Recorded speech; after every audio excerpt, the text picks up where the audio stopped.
Hare Krishna, Krishna Krishna, Hare Hare, Hare Ram, Ram Ram, Hare Hare. Hare Krishna dear devotees, please join us today. अभी हम लोग last section कर रहे हैं श्रीमद् भगवद गीता का रेसिटेशन इंग्लिश में ट्रांसलेशंस का, and will be starting with chapter 16। Hare Krishna. Hare Krishna dear viewers, जिनके पास भागवत गीता नहीं है, आपके लिए है online link.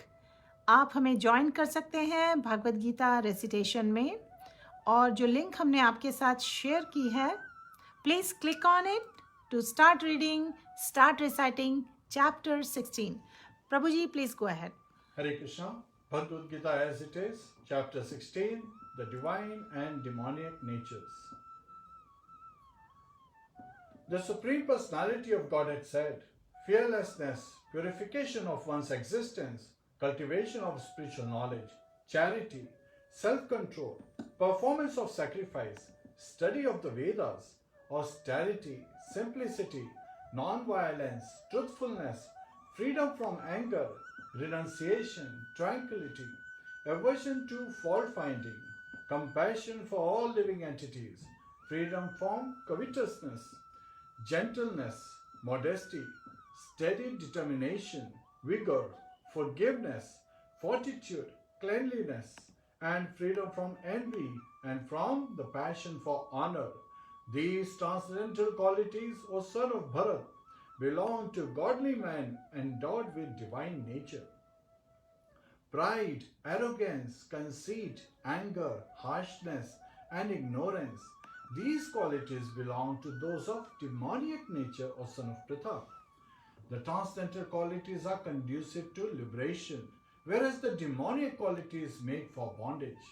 Do not worry, O son of Pandu, for you are born with the divine qualities. O son of Pritha, in this world there are two kinds of created beings. One is called divine and the other demoniac. I have already explained to you at length the divine qualities. Now hear from me of the demoniac. Those who are demoniac do not know what is to be done and what is not to be done. Neither cleanliness nor proper behavior nor truth is found in them. They say that this world is unreal with no foundation, no God in control. They say it is produced of sex desire and has no cause other than lust. Following such conclusions, the demoniac, who are lost to themselves and who have no intelligence, engage in unbeneficial, horrible works meant to destroy the world. Taking shelter of insatiable lust and absorbed in the conceit of pride and false prestige, the demoniac, thus illusioned, are always drawn to unclean work, attracted by the impermanent. They believe that to gratify the senses is the prime necessity of human civilization. Thus, until the end of life, their anxiety is immeasurable. Bound by a network of hundreds of thousands of desires and absorbed in lust and anger, they secure money by illegal means for sense gratification. The demoniac person thinks, so much wealth do I have today, and I will gain more according to my schemes.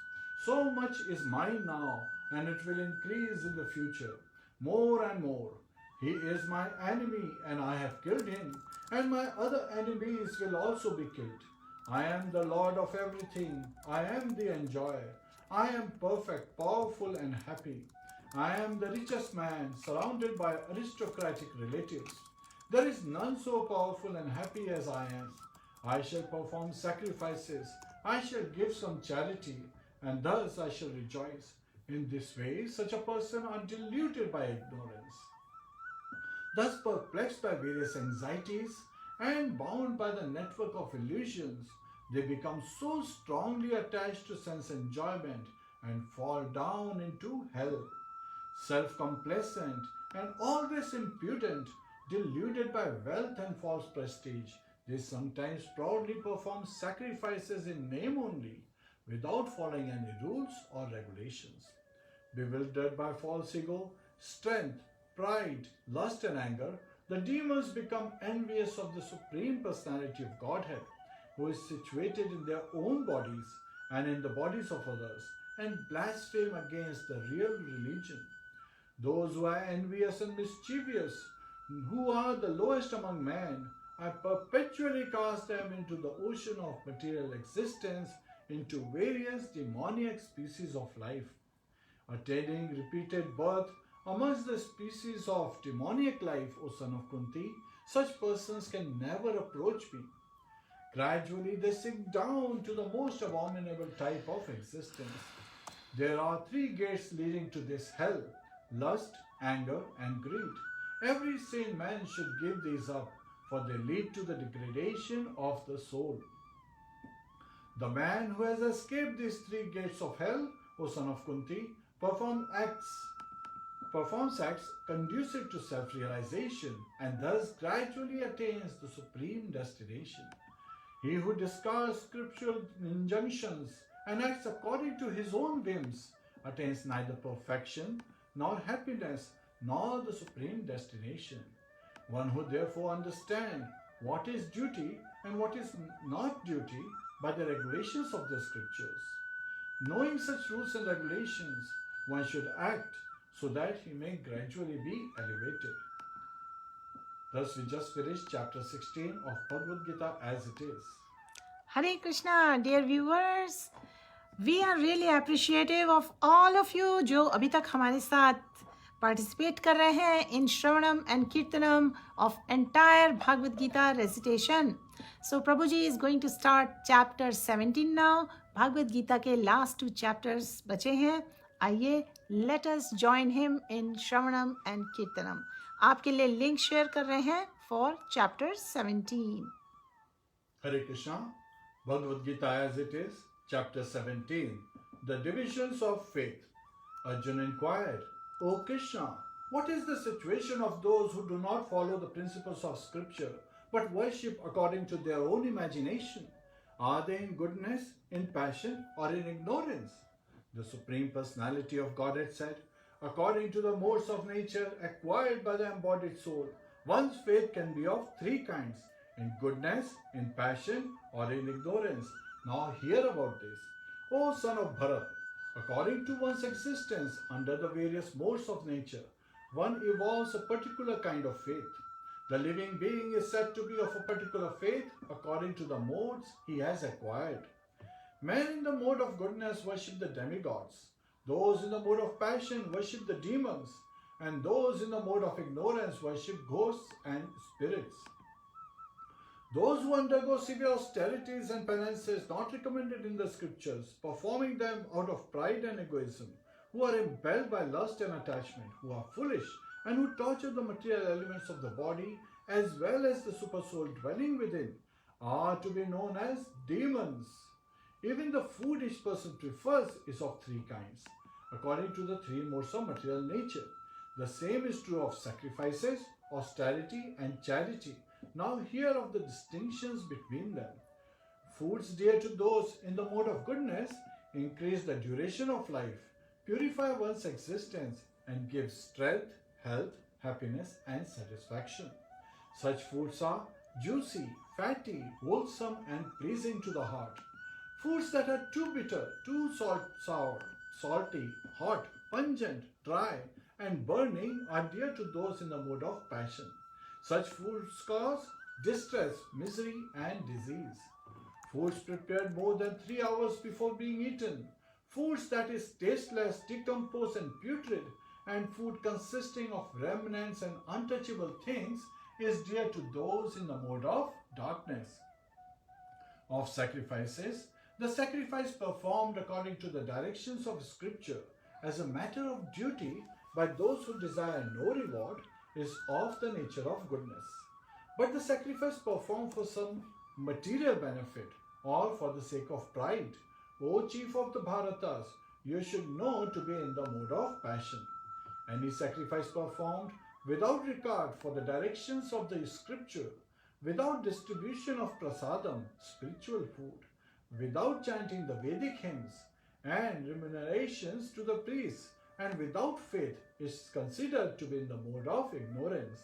Austerity of the body consists in worship of the Supreme Lord. The Brahmanas the spiritual master and superiors like the father and mother, and in cleanliness, simplicity, celibacy, and non violence. Austerity of speech consists of speaking words that are truthful, pleasing, beneficial, and not agitating to others, and also in regularly reciting Vedic literature. And satisfaction, simplicity, gravity, self control, and purification of one's existence are the austerities of the mind. This threefold austerity, performed with transcendental faith by men, not expecting material benefits but engaged only for the sake of the Supreme, is called austerity in goodness. Penance performed out of pride and for the sake of getting respect, honor, and worship is said to be in the mode of passion. It is neither stable nor permanent. The penance performed out of foolishness with self torture and to destroy or injure others is said to be in the mode of ignorance. Charity given out of duty without expectation of return at the proper time and place and to a worthy person is considered to be in the mode of goodness. But charity performed with the expectation of some return or with a desire for fruitive results or in a grudging mode is said to be charity in the mode of passion. And charity performed at an impure place, at an impure proper time, to unworthy persons or without proper attention and respect is said to be in the mode of ignorance. From the beginning of creation, the three words Om Tat Sat were used to indicate the supreme absolute truth. These three symbolic representations were used by Brahmanas while chanting the hymns of the Vedas during sacrifices for the satisfaction of the Supreme. Therefore, transcendentalists undertaking performances of sacrifice, charity, and penance in accordance with scriptural regulations begin always with Om to attain the Supreme. Without desiring fruitive results, one should perform various kinds of sacrifice, penance, and charity with the word Tat. The purpose of such transcendental activities is to get free from material entanglement. The absolute truth is the objective of devotional sacrifice, and it is indicated by the word Sat. The performer of such sacrifice is also called Sat, as are all works of sacrifice, penance, and charity, which, true to the absolute nature, are performed to please the Supreme Person, O son of Pritha. Anything done as sacrifice, charity, or penance without faith in the Supreme, O son of Pritha, is impermanent. It is called Asat and is useless both in this life and the next. Hare Krishna, we just completed chapter 17 of Bhagavad Gita. Hare Krishna, Hare Krishna, Krishna Krishna, Hare Hare, Hare Ram, Ram Ram, Hare Hare. Hare Krishna dear viewers, अब कर रहे हैं हम last chapter recitation of Bhagavad Gita as it is. और जैसे कि हमने हर chapter में सभी के साथ शेयर किया है, हम कर रहे हैं लिंक आप सभी के लिए शेयर, जो कि है vedabase.com की लिंक, जहां से आप सभी ये चैप्टर को फॉलो कर सकते हैं जिनके पास बुक नहीं है। Prabhu ji, please go ahead with chapter 18, which is the last chapter of Bhagavad Gita recitation today. Hare Krishna, dear devotees, starting chapter 18 of Bhagavad Gita as it is, conclusion, the perfection of renunciation. Arjun said, O mighty armed one, I wish to understand the purpose of renunciation, Tyag, and of the renounced order of life, Sannyas, O killer of the Keshi demon, master of the senses. The Supreme Personality of Godhead said, the giving up of activities that are based on material desire is what great learned men call the renounced order of life, sannyas, and giving up the results of all activities is what the wise call renunciation, tyag. Some learned men declare that all kinds of fruitive activities should be given up as faulty, yet other sages maintain that acts of sacrifice, charity, and penance should never be abandoned. O best of the Bharatas, now hear my judgment about renunciation. O tiger among men, renunciation is declared in the scriptures to be of three kinds. Acts of sacrifice, charity, and penance are not to be given up. They must be performed. Indeed, sacrifice, charity, and penance purify even the great souls. All these activities should be performed without attachment or any expectation of result. They should be performed as a matter of duty, O son of Pritha. That is my final opinion. Prescribed duties should never be renounced. If one gives up his prescribed duties because of illusion, such renunciation is said to be in the mode of ignorance. Anyone who gives up prescribed duties as troublesome or out of fear of bodily discomfort is said to have renounced in the mode of passion. Such action never leads to the elevation of renunciation. O Arjun, when one performs his prescribed duty only because it ought to be done and renounces all material association and all attachment to the fruit, his renunciation is said to be in the mode of goodness.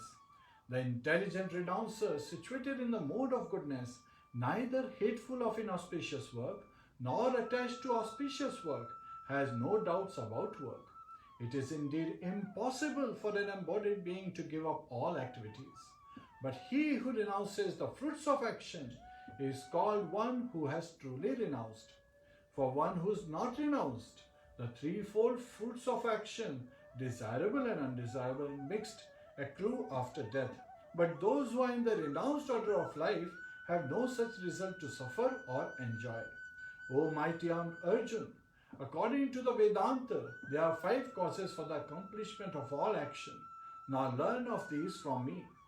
The place of action, the body, the performer, the various senses, the many different kinds of endeavors, and ultimately the super soul. These are the 5 factors of action. Whatever right or wrong action a man performs by body, mind, or speech is caused by these 5 factors. Therefore, one who thinks himself the only doer, not considering the 5 factors, is certainly not very intelligent and cannot see things as they are.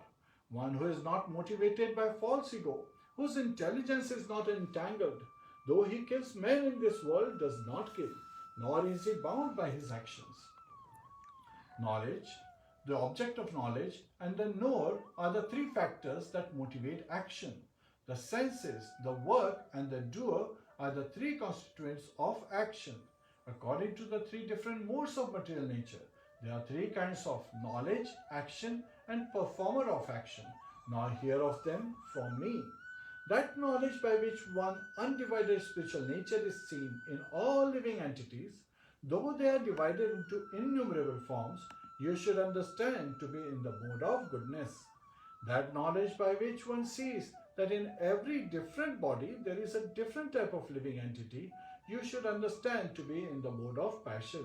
And that knowledge by which one is attached to one kind of work as the all in all, without knowledge of the truth, and which is very meager, is said to be in the mode of darkness.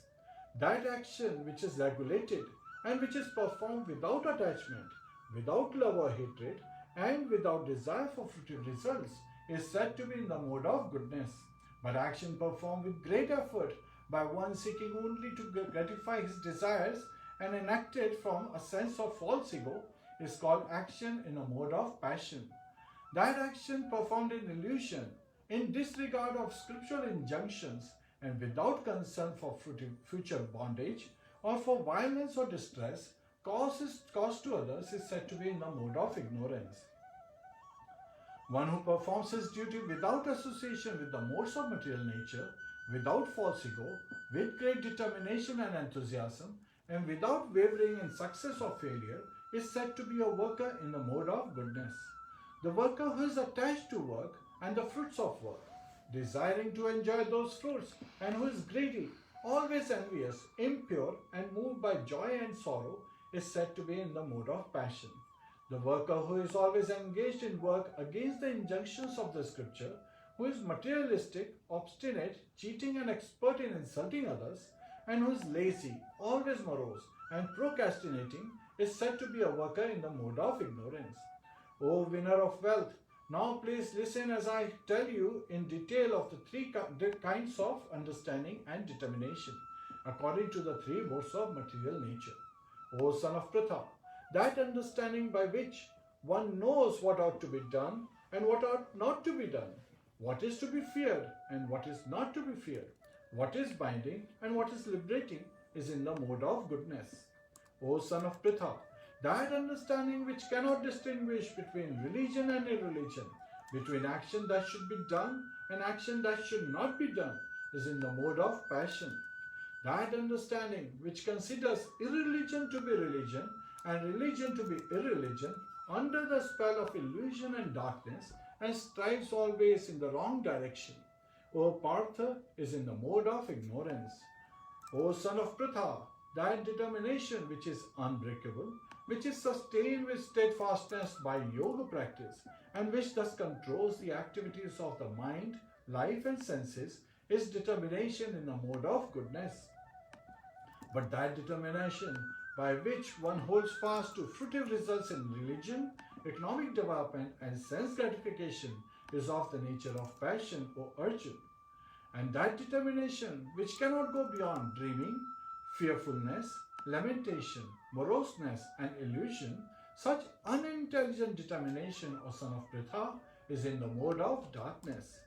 O best of the Bharatas, now please hear from me about the three kinds of happiness by which the conditioned soul enjoys and by which he sometimes comes to the end of all distress.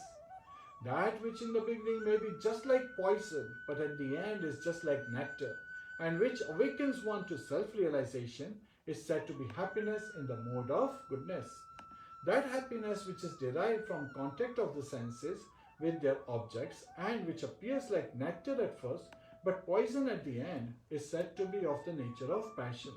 And that happiness which is blind to self-realization, which is delusion from beginning to end, and which arises from sleep, laziness, and illusion, is said to be of the nature of ignorance.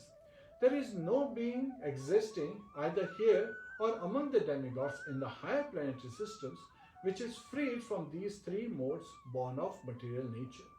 Brahmanas, Kshatriyas, Vaishyas, and Shudras are distinguished by the qualities born of their own natures in accordance with the material modes, O chastiser of the enemy.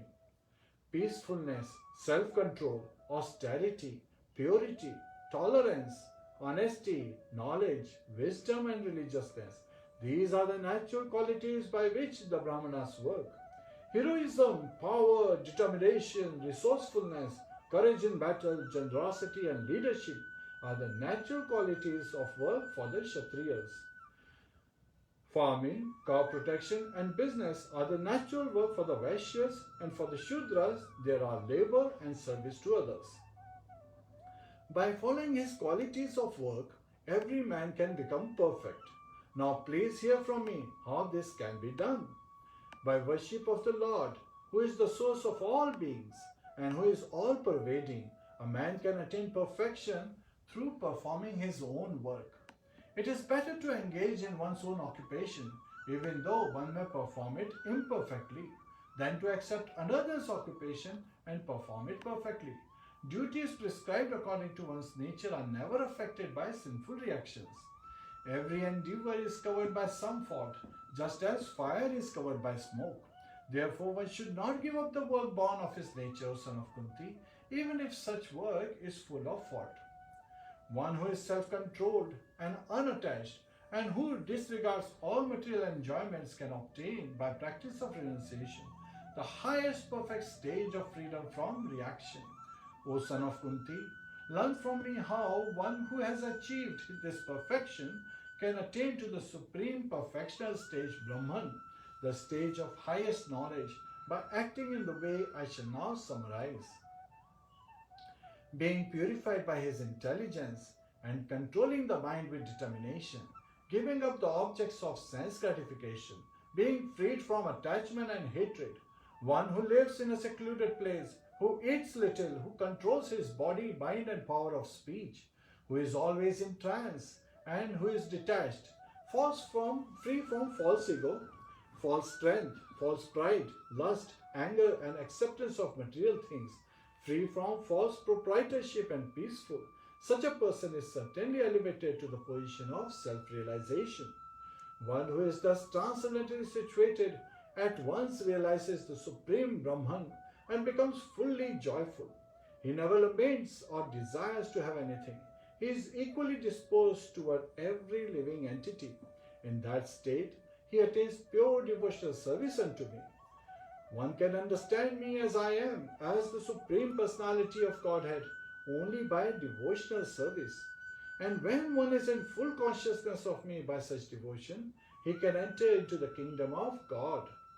Though I engage in all kinds of activities, my pure devotee, under my protection, reaches the eternal and imperishable abode by my grace. In all activities, just depend upon me and work always under my protection. In such devotional service, be fully conscious of me. If you become conscious of me, you will pass over all the obstacles of conditioned life by my grace. If, however, you do not work in such consciousness, but act through false ego, not hearing me, you will be lost.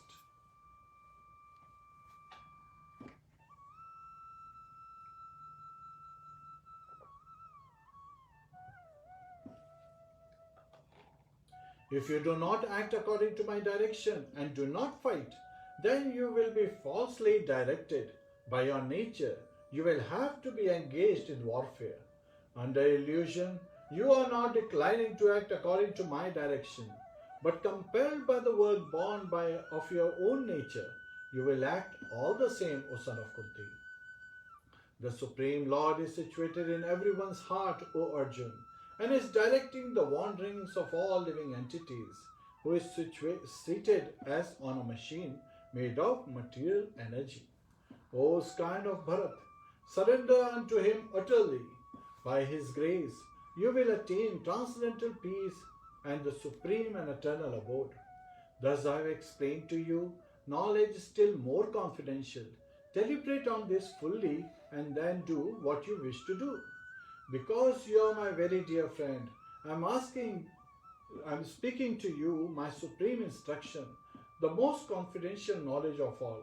Hear this from me, for it is for your benefit. Always think of me, become my devotee, worship me, and offer your homage unto me. Thus you will come to me without fail. I promise you this, because you are my very dear friend. Abandon all varieties of religion and just surrender unto me. I shall deliver you from all sinful reactions. Do not fear.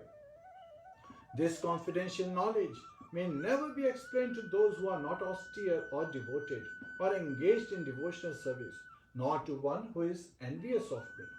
For one who explains this supreme secret to the devotees, pure devotional service is guaranteed, and at the end, he will come back to me. There is no servant in this world more dear to me than he, nor will there ever be one more dear. And I declare that he who studies this sacred conversation of ours worships me by his intelligence. And one who listens with faith and without envy becomes free from sinful reactions and attains to the auspicious planets where the pious dwell. O son of Pritha, O conqueror of wealth, have you heard this with an attentive mind? And are your ignorance and illusions now dispelled? Arjun said, My dear Krishna, O infallible one, my illusion is now gone. I have regained my memory by your mercy. I am now firm and free from doubt and am prepared to act according to your instructions. Sanjay said, Thus have I heard the conversation of two great souls, Krishna and Arjun, and so wonderful is that message that my hair is standing on end. By the mercy of Vyas, I have heard this most confidential talks directly from the master of all mysticism, Krishna, who was speaking personally to Arjun. O king, as I repeatedly recall this wondrous and holy dialogue between Krishna and Arjun, I take pleasure being thrilled at every moment. O king, as I remember the wonderful form of Lord Krishna, I am struck with wonder more and more, and I rejoice again and again. Wherever there is Krishna, the master of all mystics, and wherever there is Arjun, the supreme archer, there will also certainly be opulence, victory, extraordinary power, and morality. That is my opinion.